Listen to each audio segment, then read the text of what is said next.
Alright, YouTube, Hillary Clinton is a stickler when it comes to following the rules and regulations within various government agencies. She's First Lady, she has certain duties, she knows that. She's just a stickler for making sure everything is to the letter of the law. Secretary of State, Senator, same thing. So, naturally, she followed standard protocol in destroying, some of her old devices that she had used to communicate in an official capacity. And what's that official way to get rid of such electronics? You smash them with a hammer. She had one of her aides. This is probably the funniest thing about all of the sort of Clinton digital related scandals, the email server, all these like campaign memos and stuff like that, her saying, oh yeah, I forgot the entire time I was Secretary of State, I can't recall anything, everything else going on. This is probably the funniest of all. Even like on CNN when they were reporting this, they've immediately fact-checked it. Oh, did that actually happen? And of course it did. It's been confirmed that this was true.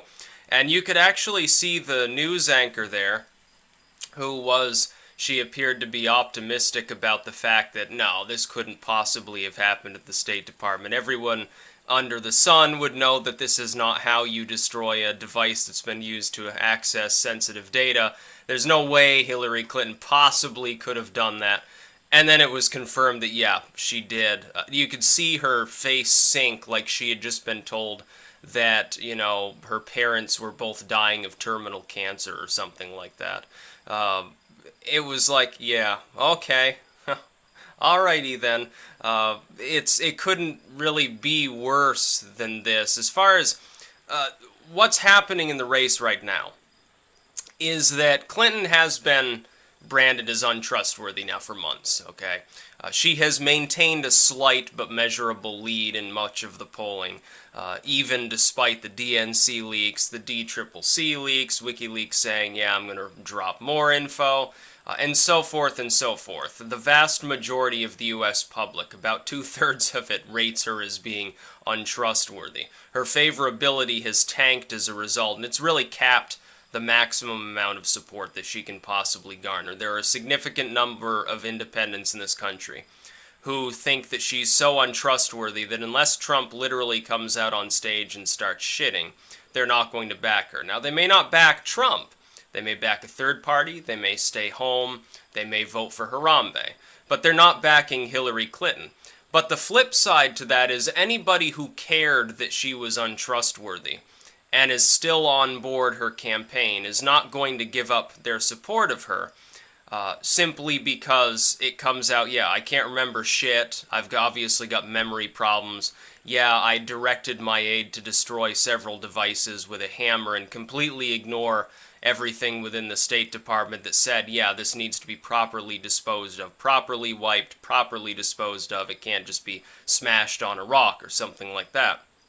However, what is now in play is ineptitude, which is something, this is actually the reverse, I think, of how a lot of Clinton's fans saw her in the beginning. Before her explanation to the FBI of her State Department years and her misuse of data, oh, can't remember anything, before this debacle with, destroying her Blackberries with a hammer and thinking that that wipes the data, apparently, or something like that. Before that, there was no significant feeling among those who backed her. Not her hardened supporters would never think she was inept. They're partisans. They're going to vote for her because of the D after her name. Her softer supporters, which is a good half of her support overall, though, I think are probably going to begin to be swayed, not just by, oh, she's corrupt, because if they cared about corruption, they wouldn't have been polling for her in the first place, but also inept. And that's perhaps the most deadly duo that a politician can have. To be both evil and incompetent is far worse than being one or the other. Hillary Clinton maintained a lead despite being considered corrupt by the majority of the population. Candidates before who have been seen as bumblers have led at various times as well. But to have both in the same campaign, solidified by public record, is something we haven't seen in a while. For instance, George W. His core supporters didn't think he was corrupt when he was up for re-election. Inept? Possibly. They saw that things weren't quite going well, but they didn't get the idea that he was corrupt, because they still believed him. But the general election has just begun, and Hillary Clinton already has those two monikers attached to her by a significant sum of the population. She doesn't know what she's doing. Her record means nothing, in other words. Hillary Clinton had probably wanted at the first debate, and this is an important point, to get up there and tout her record. Because even though the Republicans would say, well, your record is Benghazi, basically, independents would be more receptive, and her core fans wouldn't care. They don't have a problem with Benghazi or email misuse and things like that. She probably wanted to get up on stage and say, Trump has no experience, he doesn't know what he's doing, and he would act in an inept manner. She can't do that now, because she can't talk about her time at the State Department. If she brings up her time as a senator, then Trump will say, oh, yeah, that period where you voted for the war in Iraq, good going. Here's a quote from you at the time. Oh, we will be greeted as liberators. So that was never going to happen. She hasn't said butt fuck anything on the campaign trail. Have you noticed about all the time she was in the Senate? It's because she was a do-nothing senator whose main vote was on the Iraq War. She can't tout her Senate record. She didn't do anything. Then she can look at the time she was First Lady. This doesn't play well with her fans who care that she's a woman, because it makes her look like she's saying, oh, it's an accomplishment that my husband happened to be elected. And now she can't talk about her time at the State Department without Trump on stage in front of millions and millions of people saying, oh, that's funny, you said that you had forgotten all about your time at the State Department when you were talking to the FBI, and now all of a sudden you recall all these wonderful things that you were doing. Why couldn't you recall them when questioned about your email? By the way, why were you misusing your email server? How could a person not know that C on a government memo stood for classified? And it'll knock it out of the park. Clinton would be completely defeated in the course of a single hour. She can no longer talk about her time as Secretary of State with a straight face without running a significant risk that Trump will go after that record. Now, this handicaps her. The best way forward for her, and I believe this is what she'll do, is shut up about it. She won't talk about it when she's at the debate, because she knows if Trump attacks it when she has not herself first brought it up, some left-leaning independents that might otherwise support him under certain circumstances will be turned off to his message. He'll look like a bully. He can't do that. He can't go both guns blazing into the debate unless Hillary Clinton gives him the opportunity. The problem for Clinton is that without Secretary of State Clinton time at State Department being something that she can talk about, she's limited to, a do-nothing career in the Senate, which, let's face it, was basically a carpetbag on the coattails of Bubba being president anyway. And her time as First Lady, and that's all she'll be able to do. She can't talk about her time serving with Watergate. She can't talk about her time on these legal teams without Trump bringing up her child rape jokes or the fact that she was shafted from the Whitewater investigations for systemic corruption when she was not an attorney, but she was a legal aide. Sort of an aide to one of these lawyers working there. So she can't talk about anything that she's done. All she can do is say Trump is evil and I have common sense. That's all she can do. She can't talk about issues. When people wonder, why isn't she giving a press conference? You think she wants to be asked about her praise of Bush in the Reno speech in connection with her vote for the Iraq War? Because if she gets asked that once, her response will probably be so confused and so jumbled it'll go viral, and it'll sink her campaign before she even gets to the debates. After the first debate, if she isn't completely blown out of the water, she might be more receptive towards talking to the media. She'll save that for after, get that over with, score a few points at the first debate. I don't think she will, but I think, she thinks she can. And then she'll begin being more receptive, because she'll have the media is still covering for her. Her concern is that there will be one or two reporters there that haven't gotten the memo yet, that if you attempt to ask her a hard question, she might faint, or you ask her a hard question and your news organization might get banned from getting anywhere near her or get harassed, or, you know, they might get sent a letter filled with white powder courtesy of the Clinton campaign or something like that. So it's going to be problematic for her going forward. You can see, though, has she once brought up her career in the Senate? Has she more than one time at the DNC spoken of being First Lady? No. She was hoping to go forward and talk about her illustrious years with the State Department, to say, I know foreign policy, I know diplomacy, I know the ins and outs of government. Not that that's a significant advantage. This election, in part, is a referendum on the establishment, on politicians. You have Trump. He has no political experience, and yet he's about even with Clinton. There's a significant proportion of the population doesn't want a politician in office right now. They want somebody from outside D.C. They want someone who hasn't even been in a state house. And by the way, I don't blame them. I think it is probably superior to having some crooked career politician. The ins and outs that they learn by going into politics is how to screw people. They get corrupted very quickly, generally speaking. Now, I'll say, like during the Republican primaries, I at first backed Rand Paul. And I think some people, the latecomers to the channel, I've had people say, oh, well, he supported Trump all along. No, I didn't. I supported Rand Paul. And when Rand Paul was clearly not going to win, I said Trump is now extremely likely to be the nominee. And by New York, it was clear he was the nominee. After Super Tuesday, it just wasn't there. Jeb was going to drop out. Rubio had no chance. Cruz had locked himself into the Santorum corner. I said this 3 or 4 different times. It was clear who had a massive advantage within the Republican primaries. That does not mean that I backed him. I backed Rand Paul first. I backed Johnson thereafter, or generic Libertarian Party candidate, insert name here, because I am a libertarian. When it became clear that Johnson was not all there and had problems, he was trying to, I guess, get a bunch of teenage socialists into the Libertarian Party. Said, my goodness, I can't do this. So a few days ago, of course, I endorsed Donald Trump. That should not be seen, there are 2 things you should not see this as. Number 1, bias.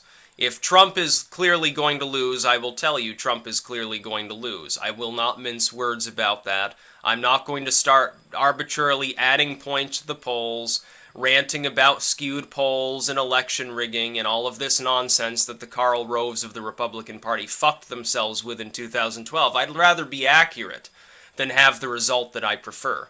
Number 2, it should not be seen as a glowing endorsement of Donald Trump. I have significant disagreements with him on many issues. That being said, with Johnson no longer really representing even pragmatic libertarianism at this point, with Clinton being utterly unelectable, and with Jill Stein being crazy, that only leaves one candidate who is actually in the polling. I know people have talked about, oh, Darrell Castle and the Constitution Party. Okay, the Constitution Party's fine. But when somebody's running at 0.1% of the vote, that I would class as a wasted vote. Somebody who's running at 9 or 10, like Johnson, no, it's not a wasted vote at all. It's a viable third party. But somebody who's running at less than a half a point, no, I'm not going to do that unless I'm voting for Harambe. If none of the candidates had any redeeming qualities whatsoever, I'd vote for D's Nuts or Vermin Supreme or something like that. There's still a possibility I could end up voting for Vermin Supreme. I'm just joking. I really do want a free pony, though. I wish Trump would take that up as a platform. I mean, come on, it costs less than invading all these countries. Why not? Just have a government-run pony farm. You could even have, like, government interventionism. Have a few government firms that do this. Have them compete with one another to drive the price down or something like that. Of course, mandatory vaccinations for ponies as well. So I am tempted by Vermin Supreme's platform. I also think Harambe being our Lord and Savior is appealing. But I'm going to have to vote pragmatically here and vote for Trump. Again, it's not a glowing endorsement, but it is an endorsement. I'm saying Clinton is nuts, Jill Stein is nuts, and Gary Johnson has lost his fucking mind, so who the fuck else am I really supposed to vote for? I could vote for myself, you know, Sticks 2020, some people have said. That will never happen, by the way. There's no possibility in the realm of imagination that I would seek a federal office, because I'd have to go to D.C., and I don't like cities. Especially not a shithole like DC. It's full of politicians and lawyers. Why the hell would I want to shorten my lifespan going there? If I was going to seek any office at all, it'd be a state office. I'd look for, mayor of my city, governor, something like that. That way I could be in my own state. It's green, it's verdant, it's rural. That's the way I like it. I like the gardens and the forests and clear water. I don't want to go to DC. I wouldn't go there even if 99% of the population begged me. I'd still reject it and say, no, it's not worth the time. It's not worth the effort. And let's face it, somebody who talks about like Satan on YouTube probably isn't going to gain a great deal of traction. It wouldn't matter what ideas I put forward. A third of the population is evangelicals. They're not going to vote for somebody who's worn a pentagram. Even if I pretended to repent, oh yeah, I was a sinner before, now I'm born again. It wouldn't work. And I don't think that the average leftist would like me. They might like the fact that I point out that the neoliberals have fooled them all, that Bernie Sanders got screwed, but they wouldn't like my tax plan, because my tax plan wouldn't pay for some of their fluff bunny programs. I'd switch over to universal income system and eliminate all other welfare. So they wouldn't enjoy that very much because it would cost less and it would necessitate lowering taxes. They probably also wouldn't like it when I axe the EPA, even though the EPA doesn't protect the environment, or the Department of Education, which doesn't help education, or the CIA, which has no intelligence, the NSA, which doesn't provide security, the TSA, that doesn't actually protect transportation. These government, the DEA, I'd eliminate it, the drug war would end, they'd like that. But no, I don't. The libertarian revolution is not far enough in yet where I could run for office successfully, even if I wanted to, and I don't want to. As far as Clinton goes, though, no, I don't think she's going to win. I've said all along for months and months, she is at a disadvantage. The fact that she was ahead in polling wasn't the result of anything she did. It was the result of Trump going off kilter. He was just dicking around and declined his own rough tie with Hillary Clinton. When Trump goes into the debates, I have every reason to believe that he will prevail. If he doesn't, that will change my projection. He might still have a little bit of an advantage, but if he fucks up the first debate more than very slightly, then it wouldn't look good for him thereafter. Unless he does really, really well at the next two debates, in which case he can make up for lost time. But if he does very well, I would expect him to get a 2 or 3 point boost nationwide in every state if he does well in the first debate. That puts Arizona, Missouri, North Carolina, Ohio, and Indiana well out of Clinton's reach, takes them off the table. It puts Wisconsin at a virtual tie. It gives him the lead in Florida and Virginia. It gives him potentially a lead in Nevada. He's already got a lead in Iowa. It could give him New Hampshire. Right now, it's funny, New Hampshire is actually the state of all the swing states that Clinton is leading the most in. Probably because Sanders endorsed her. Sanders is stumping for her in New Hampshire. That could take it off the table. The saving grace for Trump, Sanders does not have a lot of support in some of the other critical voting blocks in the other swing states. He's not going to be able to do anything for her in Pennsylvania. And Trump, by the way, is still capable of winning Pennsylvania. He's also capable technically of winning Colorado, but Colorado has become far more blue. It's not really a swing state right now in this election. It's funny, the western states are more hard to reach than the Rust Belt that was much more reliably blue 4 years ago. Things have changed. It's the paradigm shift. The Rust Belt, filled with middle-class, blue-collar workers, is the new swing region of the United States for this paradigm. This will inform Trump's policies, and probably whoever comes after him, with a form of populism. The Democrats will, after a couple of election cycles, formulate some sort of reaction when it becomes clear that identity politics isn't working. It will be interesting to see what they turn into. I would hazard a guess they will go more heavily after unions. They'll talk about union reform, specifically bottom-up union reform. Oh, well, yeah, the union heads keep donating to us, but we're really more concerned about actual workers' rights. We need to reformulate these things. We need to defend the little people in the unions. Maybe it should be voluntary, and we should just encourage it more. We should sweeten the deal, make it easier for unions to form instead of forcing people to join them. And that will probably be the first stage of their reaction, if I had to guess.